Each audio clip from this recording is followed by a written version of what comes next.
Press క్లబ్లో తీన్మార్మల్ press meet పెట్టి మాట్లాడుతున్నప్పుడు మీరు పోయి అడ్డుకున్నారు అక్కడ. అవును, మిమ్మల్ని పంపించింది ఎమ్మెల్సీ కవిత కాదా? కవిత పంపించలేదా? మీరు జెన్యున్గా పోయారు ఆడికి. బీసీలు రెడ్లు అన్నావు ఇవాళ గ్రాడ్యుయేట్లు చెప్పు, ఇంకా మా వాసన పోవట్లేదా? మా వాసన పోతాని నీకు 6 ఏళ్ళు ఉంటేనే మా పోతుందా? ఇవాళ నీకు బాధ్యత లేదా? నిరుద్యోగుల తరఫున గెలిచినప్పుడు కాంగ్రెస్ ప్రభుత్వం వచ్చి 17 నెలలు దాటిపోతుంది. సేమ్ అదే ధర్నాలు, అదే రాస్తారోకోలు, అదే నిరాహార దీక్షలు, ఇదే పోలీసులు లాఠీ చార్జీలు, అరెస్టులు, ఇదే కంటిన్యూ అవుతుంది. తేడా ఏమన్నా ఉందా?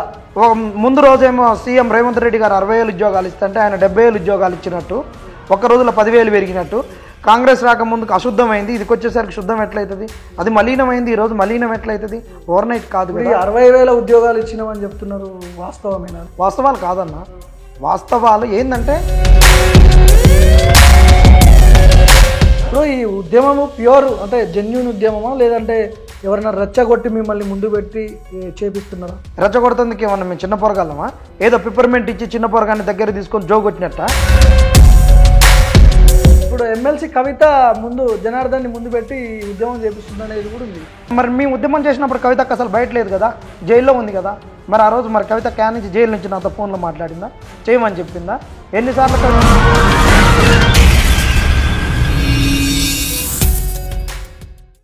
నమస్తే. తెలంగాణలో నిరుద్యోగుల ఉద్యమం మొదలైంది. ఇది జెన్యూన్గా మొదలైందా, లేదంటే ప్రతిపక్ష పార్టీలు ఇది ఉద్యమంలాగా క్రియేట్ చేస్తున్నారా? నిరుద్యోగులను ముందు పెట్టుకొని వాళ్ళ రాజకీయ అవసరాలకు నిరుద్యోగుల్ని వాడుకుంటున్నారా? ఇవే ప్రశ్నలు చాలామందిలో ఉంటున్నాయి. ధర్నా చౌక్లో, ఇందిరా పార్క్లో పెద్ద ఎత్తున నిరుద్యోగుల సెగ ప్రభుత్వానికి తగులుతుంది. గతంలో కాంగ్రెస్ పార్టీ ప్రతిపక్ష పార్టీగా ఉన్నప్పుడు మేనిఫెస్టోలో బెటర్, ఏడాదిలో 2 లక్షల ఉద్యోగాలు ఖచ్చితంగా భర్తీ చేస్తామని చెప్పి నిరుద్యోగులకు కాంగ్రెస్ పార్టీ ఆనాడు హామీ ఇచ్చింది. అదే నిరుద్యోగులు అప్పుడు కాంగ్రెస్ పార్టీని నమ్మి బస్సు యాత్రలు చేసిర్రు. కాంగ్రెస్ పార్టీకి మద్దతుగా ఊర్లలోకి, గ్రామాలలోకి పోయి కాంగ్రెస్ పార్టీకి మద్దతుగా ప్రచారం చేయడం జరిగింది. అదేవిధంగా బీఆర్ఎస్ పార్టీకి వ్యతిరేకంగా ఇదే నిరుద్యోగులు ఆ రోజు ప్రచారం చేసిర్రు ఊర్లలో, గ్రామాలలో. దాదాపు సంవత్సరం దాటిపోయింది, 17 నెలల పాలన దాటిపోయింది, 2వ సంవత్సరం దగ్గరికి రాబోతుంది. మరి నిరుద్యోగులకు ఇచ్చినటువంటి హామీలు నెరవేరాయా లేదా? డిస్కస్ చేద్దాం. అసలు ఎట్లాంటి ఉద్యమం ఇది? నాతో పాటు జనార్దన్ ఉన్నారు, నిరుద్యోగుల తరపున ఆయన ఎప్పటి నుంచో ఫైట్ చేస్తున్నాడు. జనార్దన్తో మాట్లాడదాం, పూర్తి డీటెయిల్స్ తీసుకుందాం. నమస్తే. నమస్తే అన్న. ఇప్పుడు మొదటి ప్రశ్న నాది. గత 10 ఏళ్లలో ఉద్యోగాలు రాలేదని చెప్పి ఆ ప్రభుత్వాన్ని ఓడగొట్టడంలో నిరుద్యోగుల పాత్ర చాలా కీలకమైంది. కాంగ్రెస్ ప్రభుత్వం వచ్చి 17 నెలలు దాటిపోతుంది. సేమ్ అదే ధర్నాలు, అదే రాస్తారోకోలు, అదే నిరాహార దీక్షలు, ఇదే పోలీసులు లాఠీ చార్జీలు, అరెస్టులు, ఇదే కంటిన్యూ అవుతుంది. తేడా ఏమన్నా ఉందా? ఏం చెప్తారు? తేడా వచ్చిందన్న, మార్పు వచ్చింది. ఏం మార్పు వచ్చింది? ఆ రోజు వాళ్ళు రానియలేదు, ఈరోజు వీళ్ళు రాణిస్తున్నారు. వీళ్ళు పిలిపించుకొని వినతి పత్రాలు తీసుకుంటున్నారు. అంతేగాని మా సమస్యకు పరిష్కారం లేదు. సమస్యలు ఇంకా రెట్టింపు అయినాయి వాళ్ళు వచ్చినప్పటికన్నా. ఎందుకంటే ఇవి చూడండి ఆధారాలు. జేఎల్ ఎగ్జామ్లో ఎన్నో అవకతవకలు జరిగినాయి. గత ప్రభుత్వం చేసినటువంటి అవకతవకలు, ఈ అవకతవకలు దొంగ సర్టిఫికెట్లు ఉన్నారన్న. రాత్రికి జీవో 16 తీసుకొచ్చి చేసిర్రు. దొంగ సర్టిఫికెట్లు అన్నీ ఉన్నాయి. బీఆర్ఎస్ హయాంలో గురించి చెప్తున్నారు. మరి ఇదే దానిని ఈ కాంగ్రెస్ వాళ్ళు ఎందుకు వాళ్ళని రెగ్యులరైజ్ అట్నే చేసిర్రు? ఈరోజు రోస్టర్ వాళ్ళకి పెట్టి మొన్న రిక్రూట్ చేసినటువంటి వాళ్ళకి ఏ విధంగా రోస్టర్ లేకుండా వాళ్ళకు ముందు రోస్టర్ పెడుతున్నారు. మొన్న రిక్రూట్ చేసిన దాంట్లో కూడా అస్సలు సమస్య ఎక్కడనే వచ్చింది. వాళ్ళకి తెలుగు మీడియం పుస్తకాలు ప్రామాణికం అన్నారు. అదే గ్రూప్ 1కు ఈడు కౌంటర్ ఇచ్చిన దాంట్లో టీజీపీఎస్సీ తెలుగు అకాడమీ పుస్తకాలు ప్రామాణికం కాదని చెప్పారు. అంటే అక్కడ ఒక్కొక్క పేపర్లో 52 ప్రశ్నలు పోయినాయి, జిఎస్లో ఆప్షనల్లో కలిపి. అది ఉన్న పలంగా ఎందుకు చేసారు? మేము వచ్చినాక ఆ జేఏల్లో అవకతవకలు జరిగినాయి, రద్దు చేస్తామన్నారు, ఇచ్చిర్రు. గ్రూప్ 4ను రద్దు చేస్తామన్నారు, ఇచ్చిర్రు. ఇదే పల్మూరు వెంకట గారు నాతోటి కేసు వేయించిండు గతంలో. గ్రూప్ 4 మీద పెట్టండి. ఆ రోజు పాపం అన్నగారి కేసు టికెట్ రాలేదు, ఢిల్లీలో వచ్చిండు. మార్నింగ్ పోయినాం, కలిసినాం, 4 గంటలు కూర్చున్నాం. గ్రూప్ 1 ఓఎంఆర్లు పెరగడంతో పోయింది, కేసు రద్దయింది. మనకు ఫేవర్గా వచ్చింది, ఎగ్జామ్ రద్దయింది, రీ ఎగ్జామ్ పెట్టమన్నారు. ఇప్పుడు కనుక ఒక పకడ్బందీగా గ్రూప్ 4 మీద కేసు వేయకుంటే మళ్ళీ ఏమన్నా అయితే గ్రూప్ 1 కూడా రద్దు కాకుండా ఉంటుంది, ప్రభుత్వానికి అనుకూలంగా వస్తుంది, ఇబ్బంది పడతామని చెప్పేసి గ్రూప్ 4లో కూడా ఓఎంఆర్లు పెరిగినాయని చెప్తే ఆ రోజు మేము కేసు పెడితే ఆ రోజే ప్రవళిక చనిపోయింది. అట్లా పెట్టించిన వాళ్ళు ఎందుకు గ్రూప్ 4 ఆ విధంగా నింపించారు? దాంట్లో అశోక్ సార్ కూడా ఒత్తాసు పలికిండు, మద్దతు పలికిండు. గ్రూప్ 4 కేసు వేయడంలో కాదు, గ్రూప్ 4 ఉన్న పలంగా ఉన్నట్టు రిజల్ట్ ఇవ్వాలి. అలా నా స్టూడెంట్సే ఉన్నారు, కొద్ది మంచిగా జరిగిందంటే అంటే అప్పటి వరకు కాంగ్రెస్ వచ్చేంత వరకు అయితే చెడ్డది, కాంగ్రెస్ వచ్చినాక ఓవర్ నైట్ ఎట్లా మంచిది అవుతుంది? అంత శ్రీధర్ బాబు గారు ముందు రోజేమో సీఎం రేవంత్ రెడ్డి గారు 60,000 ఉద్యోగాలు ఇస్తుంటే ఆయన 70,000 ఉద్యోగాలు ఇచ్చినట్టు, ఒక్క రోజులో 10,000 పెరిగినట్టు. కాంగ్రెస్ రాకముందుకు అశుద్ధమైంది, ఇదికి వచ్చేసరికి శుద్ధం ఎట్లయితుంది? అది మలీనమైంది, ఈ రోజు మలీనం ఎట్లయితుంది? ఓవర్ నైట్ కాదు. 60,000 ఉద్యోగాలు ఇచ్చినామని చెప్తున్నారు, వాస్తవమేనా? వాస్తవాలు కాదన్న, వాస్తవాలు ఏంటంటే ఉద్యోగాలు ఇచ్చిర్రు. గత ప్రభుత్వం 80,000 ఉద్యోగాలకు ఫైనాన్షియల్ అప్రూవల్ కొరకు జీవో ఇచ్చి 80,000 ఉద్యోగాలకు నోటిఫికేషన్లు ఇచ్చిపోయినాక ఈ ప్రభుత్వం వచ్చినాక ఇచ్చింది. కానీ ఆ ప్రభుత్వంలో ఎందుకు ఆగినాయి అదే చెప్పట్లేరు వీళ్ళు. White paper release చేయమంటున్నా. 80,000 ఉద్యోగాలు కొన్ని వీటికి పరీక్షలు పెట్టారు, కొన్నిటికి పరీక్షలు పెట్టలే. గ్రూప్ 2, గ్రూప్ 3, గ్రూప్ 1 పరీక్షలు పెట్టలే, కొన్ని ఏఈలకు పరీక్షలు పెట్టలే, గ్రూప్ 1 జేఎల్కి పరీక్షలు పెట్టారు. అవకతవకలు ఉన్నాయి, రద్దు చేస్తూ ఉన్నారు, మళ్ళీ పెడుతూ ఉన్నారు, అటనే ఇచ్చారు. గ్రూప్ 4 ఎగ్జామ్ పెట్టారు, ఓఎంఆర్లు ఎక్కువ వచ్చినాయి, ఇంపర్సనేషన్ జరిగింది, ఒకళ్ళ బదులు ఒకటి అన్నారు, ఇచ్చిర్రు. డిఎస్సిలో ఖచ్చితంగా రిలింక్విష్మెంట్ ఉండేటట్టు చూస్తామన్నారు, అల్లు పెట్టలేదు. గురుకులాలలో రిలింక్విష్మెంట్ లేకుండా చేసిర్రు. వాటిలలో తప్పుల తడకలుగా ఎగ్జామ్ ఇష్టం వచ్చినట్టు పెట్టినాక మేము వచ్చి సరి చేస్తామన్నాక కదా ఏదో రాసినాం పరీక్ష, మనకి కాంగ్రెస్ వచ్చినాక మళ్ళీ మనకు ఒక అవకాశం వస్తుంది, మంచిగా పెడతారు అనుకున్నాక అదే ఉన్నట్టు పెడితే ఇక నువ్వు చేసింది ఏముంది? ఓకే, ఇప్పుడు ఈ ఉద్యమము ప్యూర్ అంటే జెన్యూన్ ఉద్యమమా, లేదంటే ఎవరైనా రెచ్చగొట్టి మిమ్మల్ని ముందు పెట్టి చేపిస్తున్నారా? ఎవరు ఎందుకు రెచ్చగొడతారనా? రెచ్చగొడుతుందుకు ఏమన్నా మేము చిన్న పొరగాలమా? ఏదో పిప్పర్మెంట్ ఇచ్చి చిన్న పొరగాన్ని దగ్గర తీసుకొని జోగొట్టినట్ట? ఏం మాకు అవగాహన లేదా? మాకు ఇలా డబ్బులు లేక మీ లెక్క ప్రజాస్వామ్యాన్ని ధనస్వామ్యం చేశారు. డబ్బులుంటే మేము కూడా మీకన్నా ఎక్కువ రాజకీయం చేయగలిగేటటువంటి ఒక రాజకీయ నీతి తెలిసిన వాళ్ళం కదా.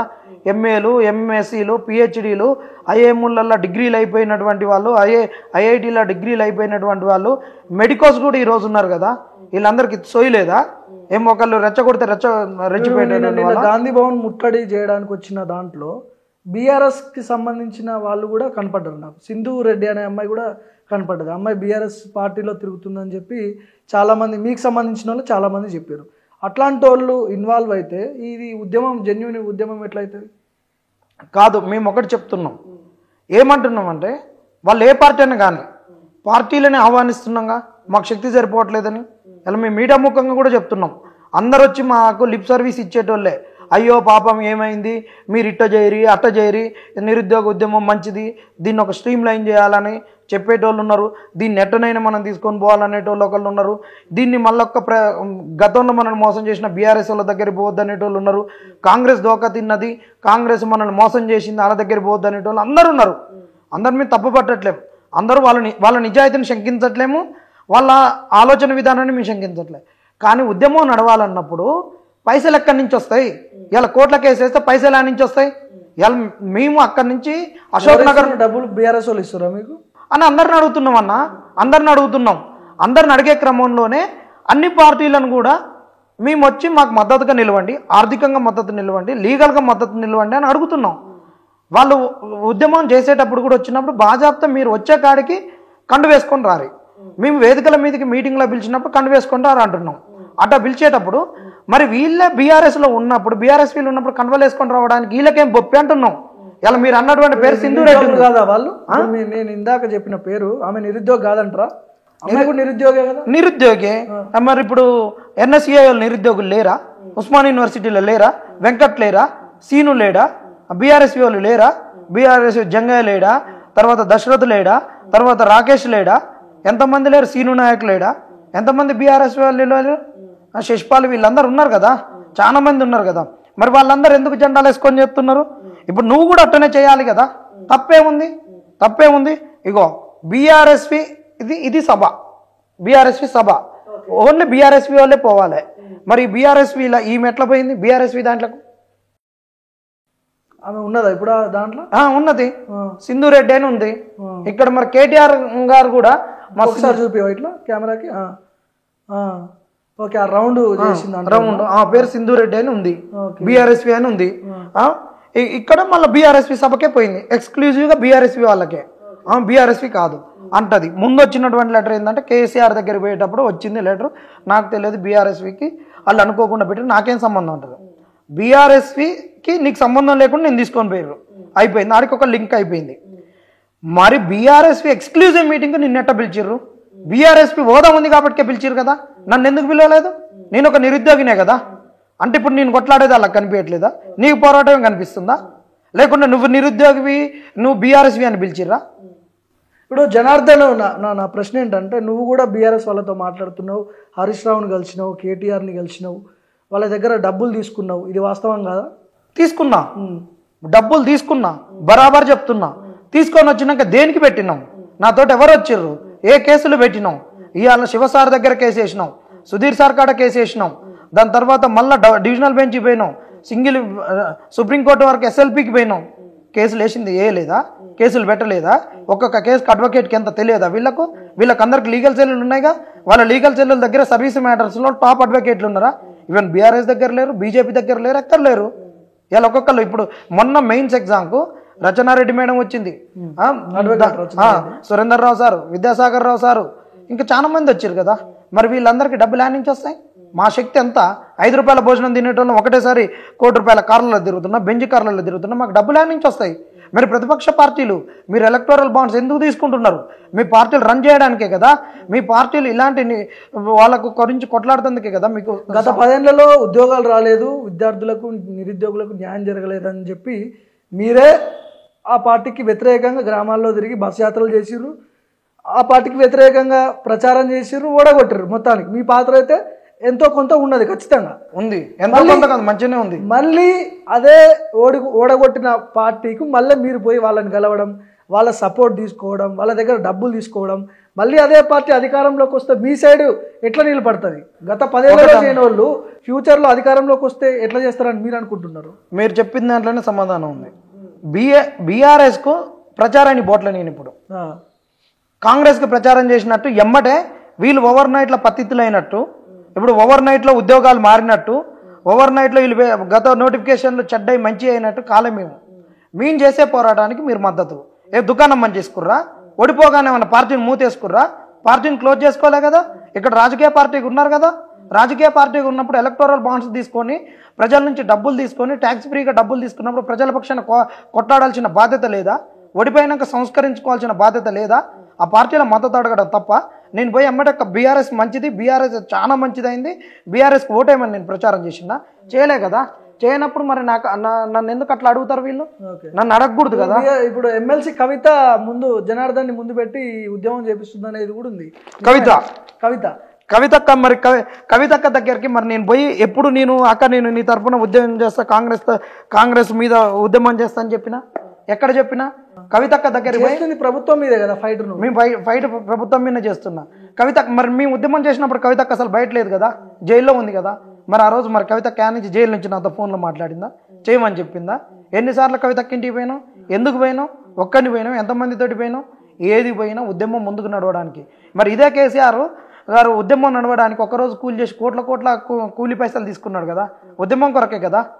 మరి ఏదైనా నేను దాన్ని గొంగళ పురుగునైనా ముద్దాడుతా నాకు తెలంగాణ రావడం కొరకని కేసీఆర్ గారు అన్నారు కదా. మరి అట్లనే వాళ్ళ లక్ష్యాన్ని నెరవేర్చుకునేటప్పుడు ఇక్కడ మా లక్ష్యాన్ని నెరవేర్చుకోవడానికి, మా లక్ష్యం అంటే ఏంది? అక్రమంగా నోటిఫికేషన్లో ఉన్నటువంటి కేసులు కొట్టివేతబోతున్నాయి. ఎట్లా పోతున్నాయి అంటే ఇన్ టైంలో వీళ్ళు ఇచ్చేటటువంటి కౌంటర్లు ఎట్లా ఏమి ఎట్లా మంచి అడ్వకేట్లను ఒకటన్నా ఏజీ ఉన్నాడు, ఏఏజీ ఉన్నాడు, అందరు ఉన్నారు. అందరు ఉన్నాక నిరంజన్ రెడ్డి గారికి ఒక్కరోజుకు 30 లక్షలు ఇచ్చి వారం రోజులు ఎంగేజ్ చేస్తే 5 రూపాయల భోజనం తినేటోడిని ఆయనకు 1 కోటి రూపాయల పైచిలకు పెట్టినప్పుడు నేను 1 కోటి రూపాయల పైచిలకు ఎట్లా నేను అడ్వకేట్ని పెడతా? నువ్వేమో ఒక మైక్ టైసన్ తీసుకొని వచ్చి రోజు కంట్రోల్ బియ్యం తినేటోడిని డొక్కలు పేగులు అంటకపోయేటోనితోటి వానితోటి పోటీ పడమంటే ఎట్ట పడతాడు చెప్పు? అయితే నేను సావాలి, ఆ ఉద్యమం అల్ల నష్టపోయినా ఇప్పుడు ఆ నోటిఫికేషన్లను యథావిధిగా నువ్వు అక్రమంగా నువ్వు నింపుతున్నప్పుడు, లీగల్ లిటిగేషన్స్ ఉన్నప్పుడు, నువ్వు మంచి అడ్వకేట్లను తీసుకొచ్చుకొని నింపుతున్నప్పుడు మరి ఇక్కడ కూడా నష్టపోవాలని నేను ఎందుకు నష్టపోవాలి? ఒక నిరుద్యోగం నేను ఎందుకు నష్టపోవాలి? క్లబ్ లో తీన్మార్మల్ ప్రెస్ మీట్ పెట్టి మాట్లాడుతున్నప్పుడు మీరు పోయి అడ్డుకున్నారు అక్కడ. అవును, మిమ్మల్ని పంపించింది ఎమ్మెల్సీ కవిత కాదా? కవిత పంపించలేదా? మీరు జెన్యున్గా పోయారు ఆడికి? కవితక్క మాకు ఎందుకు పంపిస్తారు చెప్పరి? అసలు కవితక్కకు మాకు ఏం సంబంధం? కవితక్కతోటి ఎక్కడైనా మేము కలిసి కవితక్క ఉద్యమానికి పోయి నిరుద్యోగులకు మద్దతు ఇచ్చినా, కవితక్క ఇట్లా అని కవితక్కకి ఏమన్నా సపోర్ట్గా నేను మాట్లాడినా ఆ రోజు ప్రెస్ మీట్ మాది 11 to 12 మాది 12 to 1 ఆయనది 11 to 12 ఆయన రాలేదు మా ప్రెస్ మీట్ ఆయన ఎట్లా ఉపయోగించుకుంటాడు ఆయన గ్రాడ్యుయేట్ ఎమ్మెల్సీ కదా మరి ఆ గ్రాడ్యుయేట్ ఎమ్మెల్సీ మా తరపున కొట్లాడాల్సినోడు అన్ని వదిలిపెట్టి వాళ్ళ తరపున ఎందుకు కొట్లాడతాడు ఇదే అశోక్ నగర్లో మా ఈపులు పగులుతుంటే మీరు కెమెరాలు పెట్టిరన్నా అశోక్ నగర్కు రాలేదు ఇదే అశోక్ నగర్లో ఉన్నటువంటి ఎబ్రోన్ చర్చికి వచ్చి సెటిల్మెంట్ చేసుకొని దందా చేసుకొని పోయిండే 30 లక్షలు 70 లక్షలు తీసుకొని పోయి అక్కడికి వచ్చినోడికి మా అశోక్ నగర్ కనిపించలేదా ఏం అడగకూడదా అందరు నేను ప్రశ్నిస్తాడు కానీ ఈయన ప్రశ్నించేసరికి మేము దొంగలం అయిపోయినావా ఈయన ఎందుకు అడగొద్దు ఇలా నిరుద్యోగుల పట్టభద్రులు లేడు కదా పార్టీ సస్పెండ్ చేసింది కదా ప్రభుత్వ పెద్దలతో మీరు ఫైట్ చేయాలి కదా మరి నువ్వు ప్రభుత్వంలో ఇండిపెండెంట్ ఉన్నాడు ఇప్పుడు మరి ఎమ్మెల్సీకి ఎందుకు రాజీనామా చేయలేదు గ్రాడ్యుయేట్స్ నుంచి ఎమ్మెల్సీకి గెలిచిన నువ్వు ఎందుకు రాజీనామా చేయలేదు నేను డైరెక్ట్ అడుగుతున్నా మీ కెమెరా ముందు నువ్వు వేరే వాళ్ళని అందరినీ కూడా ఇప్పుడు నేను వేరే వాళ్ళ కొత్త పలకట్లే బీసీలు రెడ్లు అన్నావు ఇవాళ గ్రాడ్యుయేట్ చెప్పు ఇంకా మా వాసన పోవట్లేదా మా వాసన పోదని నువ్వు 6 ఏళ్ళు ఉంటేనే పోతుందా ఇవాళ నీకు బాధ్యత లేదా నిరుద్యోగుల తరపున గెలిచినప్పుడు మాట్లాడొద్దా పట్టభద్రుల తరపున పట్టభద్రుల టీచర్స్ ఉన్నారు గ్రాడ్యుయేట్స్ ఉన్నారు అందరు ఉన్నారు ఇప్పుడు మీరు కూడా వేసిరానా మీరు కూడా గ్రాడ్యుయేట్ మీరు ఒక పీజీ అయిపోయింది 2 పీజీలు అయిపోయినాయి మీరు ఒక బాధ్యతయుతమైన జర్నలిజంలో ఉంటున్నారు మరి మీరు ఎందుకు వచ్చారు ఇవాళ నేను నిజంగా అడుగుతున్నా కొన్ని సందర్భాలలో మీడియా సంస్థల నుంచి మీ మీద ఒత్తిడిలు ఉన్నా కానీ అందులో ఉన్న ఎంప్లాయీస్కు కొన్ని సందర్భాలలో లేదు మా ఆత్మ ఘోషిస్తుంది వాళ్ళని చూపెట్టకుండానే వాళ్ళతో తగువులు పెట్టుకొని వచ్చి మీరు కెమెరాల ముందు పెట్టిర్రు అలాంటప్పుడు వీళ్ళకి అన్ని వెసులుబాట్లు ఉండి ఒక ఎమ్మెల్సీ ఉండి మా దగ్గరికి ఎందుకు రాడు ఏనాడు వచ్చిండు చెప్పు ఏమనంటే 2 నిమిషాలు మాట్లాడిని అంటాడు మాట్లాడితే కడుపు నింతదా ఉట్టిగా మాట్లాడితే మీరు ఎన్నిసార్లు చూపించారు మీ కాడ ఏం పవర్ లేదు కదా మీరు చూపించినట్టు పవర్ ఉన్నోడు వచ్చి కొట్లాడాలి చెయ్యాలి ఈడబ్ల్యూఎస్ మీద కేసు వేయాలి అన్నీ వేయాలి ఆర్థిక బలం ఉంది అంగబలం ఉంది నువ్వు చెప్తే 10 మంది ఉంటారు నువ్వు ప్రెజర్ గ్రూప్ అంటున్నావు తీన్మార్ మల్లన్న సీఎం అవుతాడంటూ నేను గద్దె దింపుతాను నీకు నువ్వే చెప్తున్నావు కదా నేను ఒక పెద్ద శక్తిని ప్రెజర్ గ్రూప్ అని చెప్పినావు ఎవడు లేడు నేను కొట్లాడితే నేను ప్రభుత్వం వచ్చిందని చెప్పినావు అంత ప్రెజర్ గ్రూప్ ఉన్నోని మా దగ్గరకు వచ్చి ఎందుకు ప్రెజర్ గ్రూప్గా పనిచేసి రేవంత్ రెడ్డి మెడల్ ఉంచలేదని అడుగుతున్నా నేను నువ్వే ప్రెజర్ గ్రూప్ అని చెప్పినావు కదా 119 మంది ఎమ్మెల్యేలకు మీకు సిగ్గు లేకుండా మీరు ఎక్కడన్నా ఇళ్లలో పంతే నేనొక్కడిని ప్రచారం చేయడం వల్ల మీరు గెలిచిరన్నోనివి ఇవాళ 29 జీవోని ఎందుకు రద్దు చేయించలేకపోతున్నావు ఇప్పుడు అశోక్ సార్ ఇన్వాల్వ్ అవుతున్నాడు ఇందులో అశోక్ సార్ కూడా మీకు మద్దతుగా ఆయన బయట తిరుగుతున్నాడు అరెస్ట్ అవుతున్నాడు నాకు తెలిసి నిన్న రిమాండ్ చేసే అవకాశాలు ఎక్కువ ఉన్నాయని రిమాండ్ చేస్తారేమో అని చెప్పి అనిపించింది నాకు కూడా నేను పొద్దునే ఫోన్ మాట్లాడినా అశోక్ సార్ ఉద్యమాన్ని ఎట్లా చూస్తాను జెన్యూన్గానే ఉన్నాడా లేదా ఆయన స్వార్థం కోసం ఆయన ఏమన్నా రాజకీయ ప్రయోజనాల కోసం చేస్తున్నాడా ఒకటనా ఎవరు చేసినా దీని నుంచి ఏంటంటే నిరుద్యోగుల నుంచి చేసినప్పుడు ఖచ్చితంగా వాళ్ళకు రాజకీయ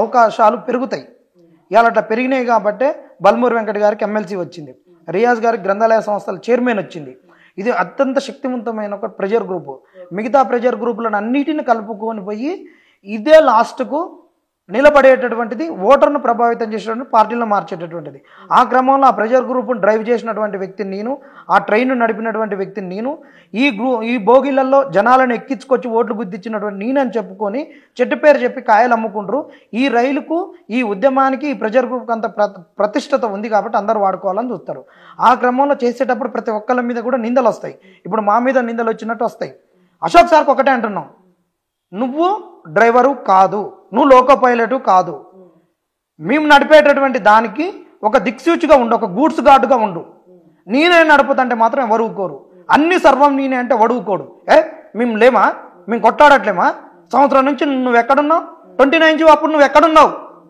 గ్రూప్ 4 రిజల్ట్స్ ఇచ్చేటప్పుడు నువ్వు ఎక్కడున్నావు ఇదే మీ మైక్ టీవీలో చెప్పిండు బల్మూరి వెంకట్ గారు ఈయన డేట్లు ఎట్టిచ్చిండు అని చెప్పిండు డేట్లు ఇచ్చేటప్పుడు నువ్వు ఎక్కడున్నావు ఇన్ని రోజులు నువ్వు లేకుండా మీరు నడుపుకోలేదా గత 10 ఏళ్లలో కూడా పోరాటం చేసిండు కదా ఉద్యమం చేసిండు జైలుకు పోయిండు ఇప్పుడు కొత్తగా ఏం చేయట్లేదు కదా కొత్తగా కాదన్నా కొత్తగా చేస్తా అనుకోవచ్చు కదా కొత్తగా కాదు నేనే అంటే ఇబ్బంది అంటే నా ఒక్కడి వల్లే నడుస్తుంది అది ఇబ్బంది ప్రభుత్వానికి అది నువ్వు రా మేము పోయినాక వచ్చి నేను అందరి లెక్క రాజకీయ నాయకులు వస్తారు కదా మీటింగ్ అయినాక నువ్వు రా నువ్వెందుకు రా అప్పుడు వచ్చి నేను వీళ్ళకి సంఘీభావం తెలుపుతున్నాను నేనే ఉద్యమానికి నడుపుతున్నట్టు నువ్వే వీడియోలు పెట్టి నువ్వే చేసి అందరికి పిలుపును నువ్వెట్టిస్తావు పిలుపును నువ్వు ఒక ఫ్యాకల్టీ కదా నువ్వు వాళ్ళు అంటున్నారు ఇవాళ సమాజం అడుగుతుంది పోలీసు వాళ్ళు అడుగుతున్నారు వ్యవస్థలు అడుగుతున్నారు నిరుద్యోగులు అడుగుతున్నారు ఇలా గుప్పటి మంది సంబంధం అంటారా ఇప్పుడు ఈ రోజు నువ్వు క్లాస్ చెప్తావు ఇవాళ చెప్పినటువంటి క్లాసును రేపు పొరగాడు వింటుంటాడు.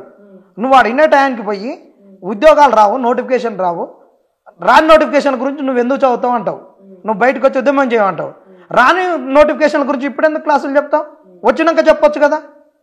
లేదు ముందే ప్రిపేర్ చేపిస్తుంటే నువ్వు ఉద్యమకారునివా లేకుండా పాఠాలు చెప్తావా? డ్యూయల్ స్టాండ్ కావట్లేదా? ఇప్పుడు మీకోసం కేసులు కూడా పెట్టుకున్నాడు, జైల్లోకి పోయింది కదా అన్న. ఎవరి గురించి అయినా పోతారన్న. పోయినసారి మరి నాయకుల మీద కాలేదా? పోరాటం చేసేటప్పుడు ఒక వ్యక్తి పిలిస్తే వస్తారనుకున్నప్పుడు, ఒకళ్ళు వచ్చినప్పుడు, ఏదైనా అయినప్పుడు ఖచ్చితంగా కేసులు పెడతారు. వాడు చిన్నోడో చిత్కోడో కానీ ఎవరి మీదైనా కేసులు పెడతారు ప్రభుత్వం. కేసులు పెట్టినప్పుడు కేసు పెడితే నేనే ముందనేది తప్పు కదా. నువ్వు సంఘీభావంగా వస్తున్నావు, నువ్వు ఉద్యమాన్ని నడుపుతున్నావు చెప్పు క్లియర్గా సమాజానికి.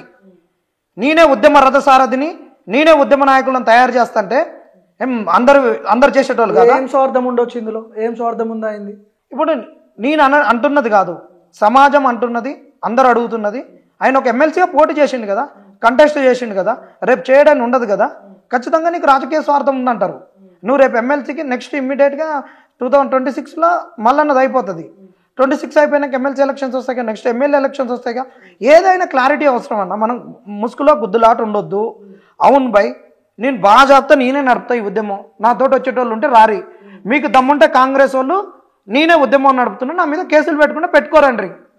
నేను మళ్ళీ నిరుద్యోగుల తరఫున కొట్లాడుతున్నా చేస్తున్నా కాదు, ఉద్యమాన్ని నేను నడుపుతున్నా. నిరుద్యోగులు కూడా మీకు దమ్ముంటే నా ఎమ్మటి రారి, నా ఎమ్మటి ఉంటే కేసులు అవుతాయి. నేను పోయే మార్గం ముండ్ల కంప, నేను చేస్తా. నా వెనక నడిచేటోళ్ళు, నేను రథసారథిని, నా వెనక ఉండేటోళ్ళు, నాకు మద్దతు ఇచ్చేటోళ్ళు ఉండేటోళ్ళు ఆయన ఎమ్మటి పోతారు.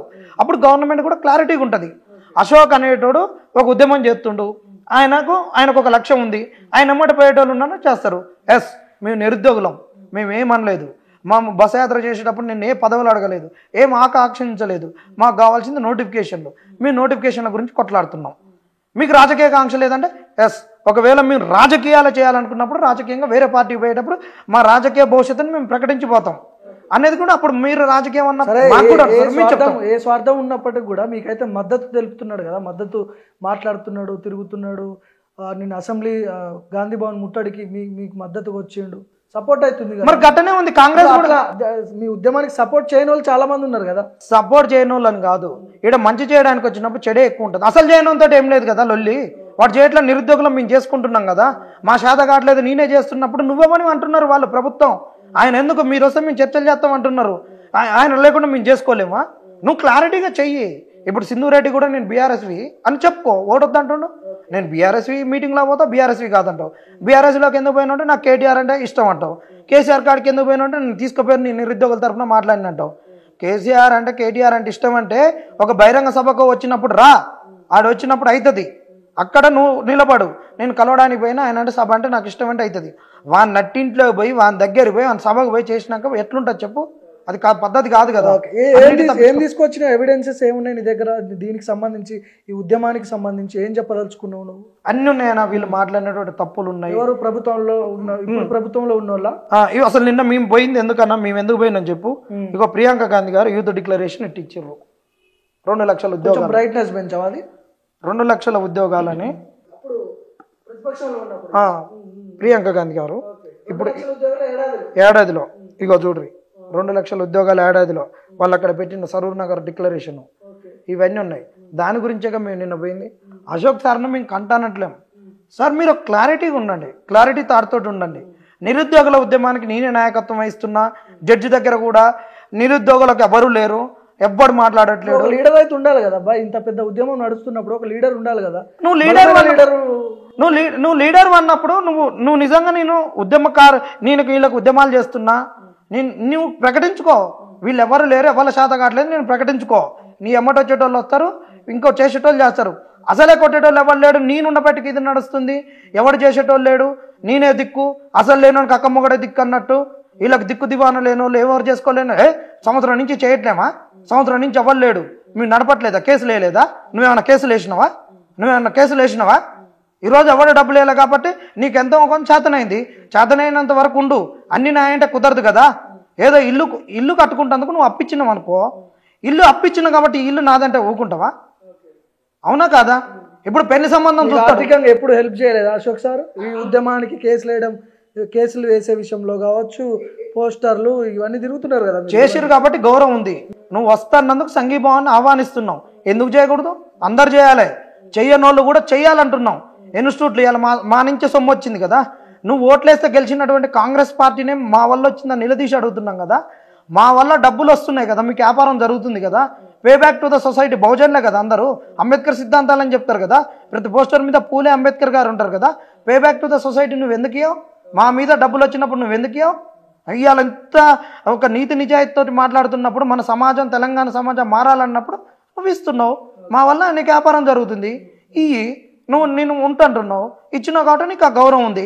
కానీ నేను ఇచ్చినా అని చెప్పేసి అందరితో పాటు నిన్ను రమ్మన్నప్పుడు నేనే వచ్చినా నేనే చేస్తా అంటే కుదరదు. ఇప్పుడు ఈ టోటల్ ఎపిసోడ్ ఈ ఉద్యమం గురించి ఏం చేయబోతున్నారు? ఏమన్నా నిరుద్యోగుల కొత్త పార్టీ పెడతామని చెప్పి నిన్న స్లోగన్స్ వచ్చినాయి, నేను విన్నా. అట్లాంటిది ఏమైనా ఉందా కార్యాచరణ? ఇంకా ఏం లేదన్నా, ఉట్టినే రాజకీయ పార్టీ అంటే నడుపుడు అంత ఆషామాషి కాదు. అరే ఇలా తింటందుకే లేక కేసులు నడవకుండా ఉంటే 2 జెండాలు కొట్టేయలేరు, 10 మందిని తరలించలేరు. ఫస్ట్ మనం రావాలనుకున్నప్పుడు ఈ ధనస్వామ్యంగా మారిన ప్రజాస్వామ్యంలో డబ్బులు తీసుకోకుండా ఓటు వేయించేటటువంటి అవకాశం సర్పంచ్ ఎన్నికలలో వచ్చింది. పోయినసారి డబ్బులు లక్షలు ఖర్చు పెట్టిన వాళ్ళు ఇవాళ ఏది లేక పెళ్ళాల పుస్తేలు అమ్ముకొని భూములు అమ్ముకొని ఇవాళ అప్పుల పాలు అయిపోయారు. అలాంటి వాళ్ళందరినీ పెట్టేసి అరే అందరు ఎస్సీ ఎస్టీ బీసీలు 42% బీసీలకు రిజర్వేషన్ వచ్చింది, ఎస్సీలకు 18% ఉంది, ఎస్టీలకు 10% ఉంది, 15 ఇది 25 అయింది, 25 ప్లస్ 42 ఎందాక పోతుంది, మనకి 70 దగ్గర పోతుంది. 70% మంది మనమే ఉన్నాం. మన ఎస్సీ ఎస్టీ బీసీల నుంచి డబ్బులు తీసుకోకుండా ఓట్లు కూడా మనయే కదా, ఓటు మనదే పవర్ మనదే అనిపోయి క్షేత్రస్థాయిలో ఎమ్మెల్యే సర్పంచులు జడ్పీటీసీలను మనం మార్చుకోగలిగితే రేపు ఎమ్మెల్యే అప్పుడు అవకాశం ఉంటుంది కదా. మరి అది చేయకుండా ఉట్టినే ఈడ పార్టీ పార్టీ పార్టీ అంటే ఊరికే వస్తుందా? లోకల్ బాడీ ఎన్నికలకు నోటిఫికేషన్ దగ్గరలో ఉంది. లోకల్ బాడీ ఎన్నికల్లో మీరేమన్నా పోటీ చేస్తారా? నిరుద్యోగులు ఇప్పుడు చాలా స్టేట్ వైడ్గా చాలామంది నిరుద్యోగులు ఉన్నారు. వాళ్ళ గ్రామాల్లో వాళ్ళు చైతన్యం చేసి పోటీ చేసే అవకాశాలు ఉంటాయా? అధికార పార్టీకి వ్యతిరేకంగా ఎట్లాంటి ఎఫెక్ట్ ఉంటుంది అక్కడ గ్రామాల్లో? ఎంతసేపటికి అనే వీనికి వానికి మనము వాడిని వడగొట్టి వీని దెబ్బ కొట్టి వీని రాజకీయంగా దెబ్బ కొట్టడం అనేది అదొక్కటే లక్ష్యం అనేది తప్పు. అదొక లక్ష్యంగా ఉండాలి. దాంతోపాటు ఈ ప్రజాస్వామ్యంలో ధనస్వామ్యంగా మారినటువంటి ప్రజాస్వామ్యం, కొంత పెత్తందారు చేతిలోకి పోయినటువంటి ప్రజాస్వామ్యం, అణగారిన వర్గాలలో కూడా అడుగులకు మడుగులు నొక్కేటటువంటి వాళ్ళు, డబ్బులు ఉన్నటువంటి వాళ్ళే రాజకీయం చేసేటటువంటిది. మార్పు గురించి కూడా మనం ఆలోచించాలి. అవకాశం వచ్చింది కదా, ఒకటి దెబ్బ కొట్టినప్పుడు వాడిని మళ్ళీ మనం వాడి ఈపు మీద కొడితే మనం కడుపు మీద కొడదాం అనిపోతే వాడిని కడుపు మీద కొడతాం, మనకేం వస్తుంది? మన కడుపు నింతదా? నిండదు కదా. వాడిని దెబ్బ కొడుతూ ఇక్కడ మార్పుకు కూడా సమాజంలో ఏ విధంగా మార్పు చేయాలనేటటువంటిది ఒక లక్ష్యం ఉండాలి. ఒకేసారి నేను పార్టీ పెడితే ఏమొస్తుంది? కొంత మార్పుని తీసుకొస్తే నువ్వు పార్టీ పెట్టినప్పుడు వీళ్ళు మన వర్గాల పిల్లలు కదా, మన వర్గాల నుంచి గెలిచిన వాళ్ళు కదా, వాళ్ళు కూడా రేపు మనకు ఒక అవకాశంగా మనకు బాసటగా నిలిచేటటువంటి అవకాశం ఉంటుంది కదా.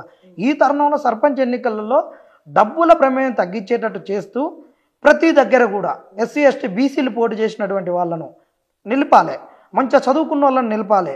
మన వాళ్ళకు డబ్బులు ఈ ఖర్చు పెట్టకుండా గెలిపించేటువంటి ప్రయత్నాలు చేసి నెక్స్ట్ ప్రయోగంలో మనం ఒక పార్టీ పెట్టి, ఒక నిరుద్యోగులది ఒకటే కాదు, నిరుద్యోగులు పార్టీ పెట్టినా దాన్ని ఒక మంచి ప్రెజర్ గ్రూప్గా బిల్డప్ చేసి రేపు అలయన్స్లోకి ప్రీపోల్ అలయన్స్కి వచ్చేసి ఒక మంచి పెద్ద ఒకటేసారి 119 సీట్లలో ఏం వరకదు. పెద్ద పెద్ద ఎంఐఎంఈలు డక్క ముక్కలు తిన్నారు. పార్టీ అంటే అంతే ఉండదు. రేపు పవన్కో డబ్బులు వేస్తారు, ఎరలు వేస్తారు, అన్నీ వేస్తారు. ఒక 5ో 10ో సీట్లు తీసుకొని దాని నుంచి గెలిచి అసెంబ్లీలో మన వాయిస్ వినిపించేటటువంటి ఒక ప్రాక్టికాలిటీ ఉండాలి. ఇలా రేవంత్ రెడ్డి మాకు అన్యాయం చేసిన 29 జీవోకు బాజాబు తప్పుకుంటా. రేవంత్ రెడ్డి నుంచి నేర్చుకోవాల్సింది ఒకటి ఉంది. రేవంత్ రెడ్డికి ప్రాక్టికాలిటీ బాగా తెలుసు. గ్రౌండ్ లెవెల్లో దేన్ని ఎట్ట చేయాలి, ఏం చేయాలని ప్రాక్టికాలిటీ తెలుసు. ప్రాక్టికాలిటీ తెలుసు కాబట్టి 60,000 ఉద్యోగాలు ఆ ప్రభుత్వం ఇవ్వకుండా నేను ఇచ్చిన గంటపదంగా చెప్పుకుంటున్నాడు, మంచి అవుతుంది అనుకుంటున్నాడు. ఆ మంచి అనేటటువంటిది ఆయనకు రాంగ్ ఫీడింగ్ ఇచ్చిండు. అది రేవంత్ రెడ్డి లెక్క ఒక ప్రాక్టికాలిటీ తెలుసుకోండి. ఎవడండి ఈరోజు ఒక నువ్వు ఓటుకు నోటు కేసులో ఏ క్షణాన్నైనా నువ్వు జైలుకు పోతావు, రాజకీయ భవిష్యత్తు శూన్యం అన్నాక కూడా ఎక్కడనైతే మనము దెబ్బలు తిన్నామో అక్కడనే ఉండాలి, ప్రజల పక్షాన్ని నిలవాలి. ప్రతిపక్షం దెబ్బతిన్నదని టీడీపీలో బలంగా కొట్లాడి కాంగ్రెస్కి వచ్చి బలంగా కొట్లాడితేనే కదా ఇవాళ ఉన్నటువంటి కాంగ్రెస్లో ఎంతోమంది సీనియర్లను పక్క నొక్కేసి గెలిచింది. ఎప్పుడు ప్రజల పక్షాన్ని ఉండాలి మనం.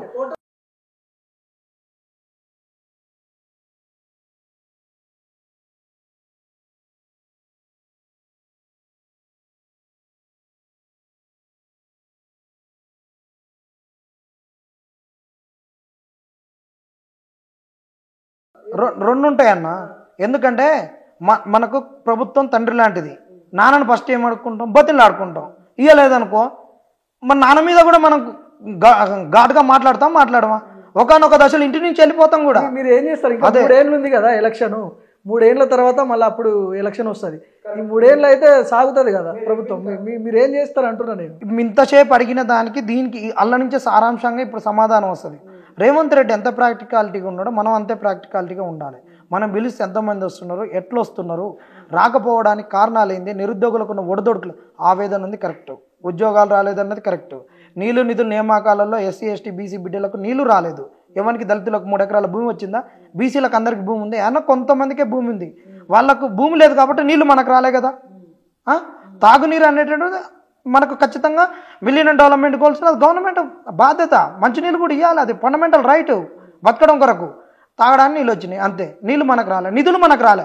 ఎట్లా రాలే? ఏ ప్రాజెక్టులలో మనకు కాంట్రాక్ట్లు వచ్చినాయి, వీళ్ళు పెట్టినటువంటి డబ్బులు కాళేశ్వరంలో మనకు వచ్చినాయా, ఫ్లేవర్లలో మనకు వచ్చినాయా, రోడ్లు వేసిన దాంట్లో మనకు కాంట్రాక్ట్లు వచ్చి మనకు నిధులు వచ్చినాయా? మనకు రాలే, తెలంగాణకి రాలే, నీళ్ళు రాలే, నిధులు రాలేదు, నియామకాలు కూడా జరగలేదు. ఇంటికొక ఉద్యోగం గవర్నమెంట్ సెక్టార్ కాదు, ప్రైవేట్ సెక్టార్లో ఇన్ని ఉద్యోగాలు సృష్టించబడుతున్నటువంటి ఈ తెలంగాణలో, దేశంలోనే మంచి బలమైన ఆర్థిక వ్యవస్థగా మారినటువంటి తెలంగాణలో ఉద్యోగాలు కూడా అంతే వస్తాయి కదా. చేను మంచిగా పండిందంటే ఖచ్చితంగా పంట మంచిగా వచ్చినట్టే. పంట వచ్చినప్పుడు పైసా ఇంటికి రావాల్సిందే కదా. పంట మంచిగా పండినాక పైసా ఎందుకు ఇంటికి రాదు? ఆర్థిక వ్యవస్థ బలోపేతమైనప్పుడు సృష్టించబడిన ఉద్యోగాలు మనకు ఎందుకు రాలేదు? వీటి అన్నిటిని తెలుసుకొని ప్రాక్టికాలిటీగా ఉంటూ మనం ఈ ప్రభుత్వం పైన 3 ఏళ్ళు ఏం చేయాలి, వ్యతిరేకతను తీసుకొని రావాలి. ఇచ్చిన హామీలు నెరవేర్చలేదు, ఈ ఉద్యమ నినాదం ఇంకా నెరవేర్చబడలేదు, నియామకాలు మన ఇంటికి రాలేదు, నిధులు రాలేదు, నీళ్లు రాలేదు బలహీన వర్గాలకు అనేటటువంటిది ఇక్కడ కూడా వీళ్ళే అవుతున్నారనేది చెప్పి ఈ సమాజాన్ని చైతన్యపరిచి ఈ 3 ఏళ్ళు మన జాగృతతోటి ఉండి ఈ ఉద్యమంలో చాలా ఒడిదొడుకులు వస్తాయి, చాలా అన్నీ వస్తాయి, చాలా మంది దూరుతారు, దీని నుంచి చాలా మంది లాభాలు పొందాలని చూస్తారు. అన్నిటిని మనం వేసుకొని పోవాలి. అశోక్ సార్ లాంటి వాళ్ళకి కూడా చెప్తున్నాం, ఎవరు వచ్చినా నిరుద్యోగులకు శక్తి ఉంది, నిరుద్యోగులు ప్రభుత్వాన్ని గద్దె దింపి గద్దెనెక్కించినటువంటి వాళ్ళు, మీరు వస్తే సానుభూతి పరులుగా ఉండండి, అన్ని మేమే నడిపినామంటే కుదరదు. మీరు అట్టుంటే మా లాంటి వాళ్ళకి ఇబ్బంది అవుతుంది.